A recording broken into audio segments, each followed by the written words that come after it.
Hey YouTube, this is J&T Customs. I'm Jay. I'm T. And how are you doing?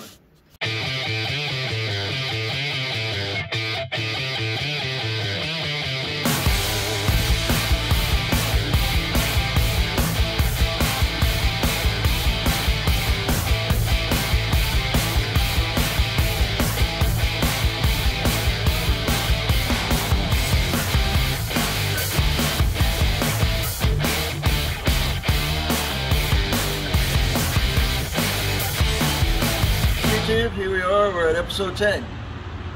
Episode 10, what we've done so far is we primed the hood and we painted the hood with the black, gloss black, 9700, okay?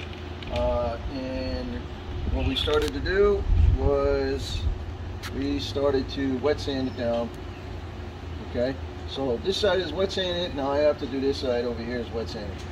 But unfortunately, come on over here. I got a speck in it, and I peeled it off, and it went right through to the fiberglass. So now I have to repaint the whole hood again before I can put the clear coat on.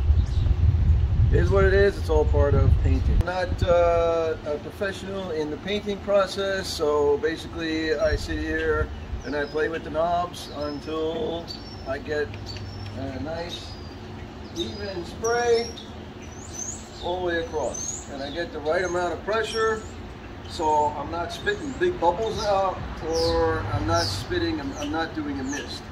Okay. Another, again, great place to go to find out all about painting and spraying and stuff like that. Sprayway Custom.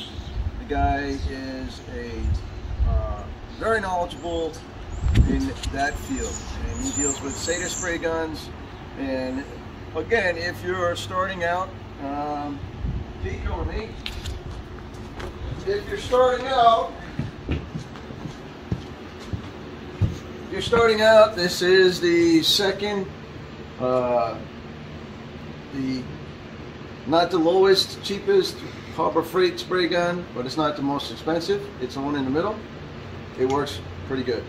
Okay, that's what I use to spray the car with in the primer, and I use a DeVilbiss spray gun for the hood. So they're not that expensive.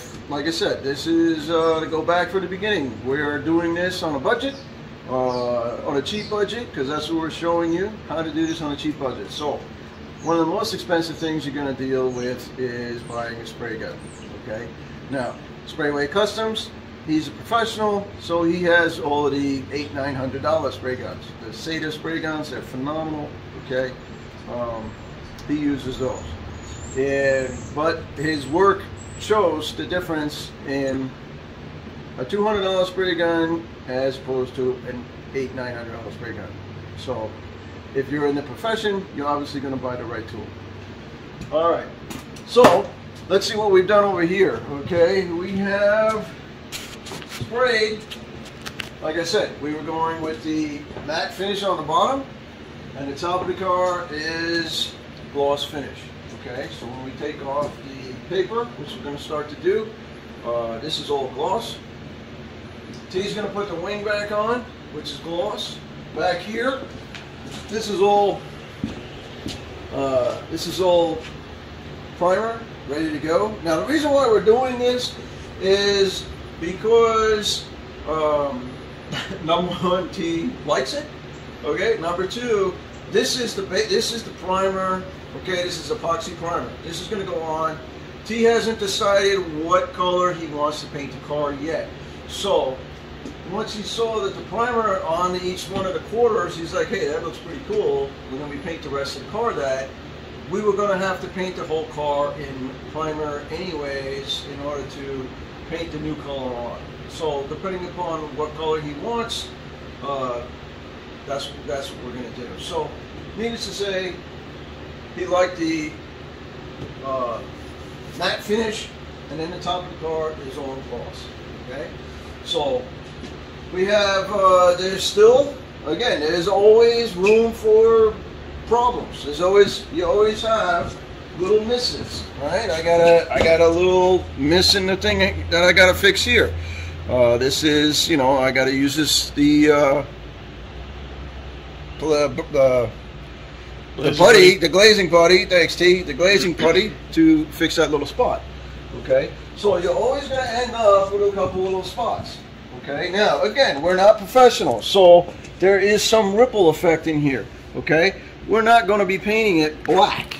It's not going to be gloss black. So technically speaking, you won't see that as much as if you would if this was gloss black. Okay,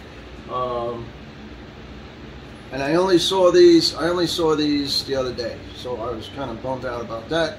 But you know, so we could get these out just by sanding them down some more, okay, and filling them in, and sanding them down some more and filling them in, okay. So, but we have other ideas for this, okay. So that is, yeah, it's a priority, okay, but it's not a priority because we haven't decided what color we're going to paint yet. So this is the epoxy primer, so it's the primer coat, therefore it will get sanded down anyways before we're done.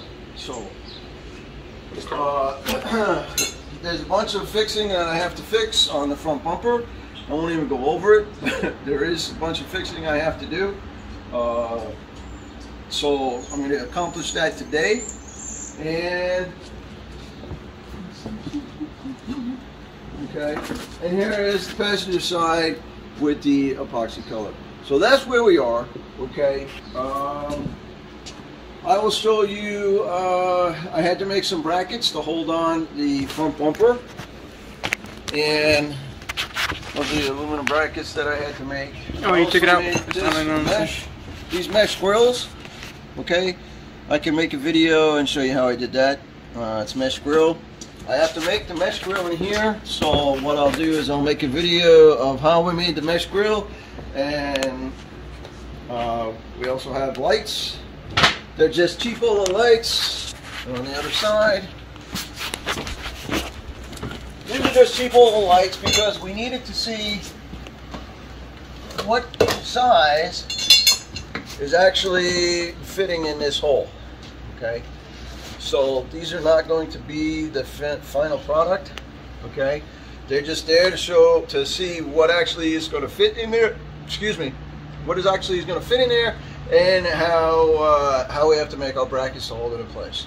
Okay, but there's our lights, so we're almost done with what we have to do. So next thing we're going to do is make the grill for this.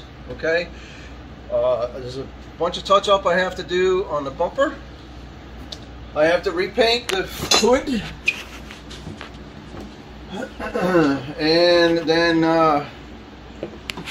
then it's ready to go for a couple of weeks.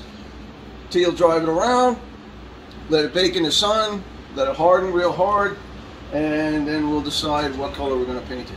So any questions, comments, how I did, whatever I did, if you want to know, put it in the comments, and I will definitely get back and answer any questions that you guys have. Alright, so until then, we'll be back.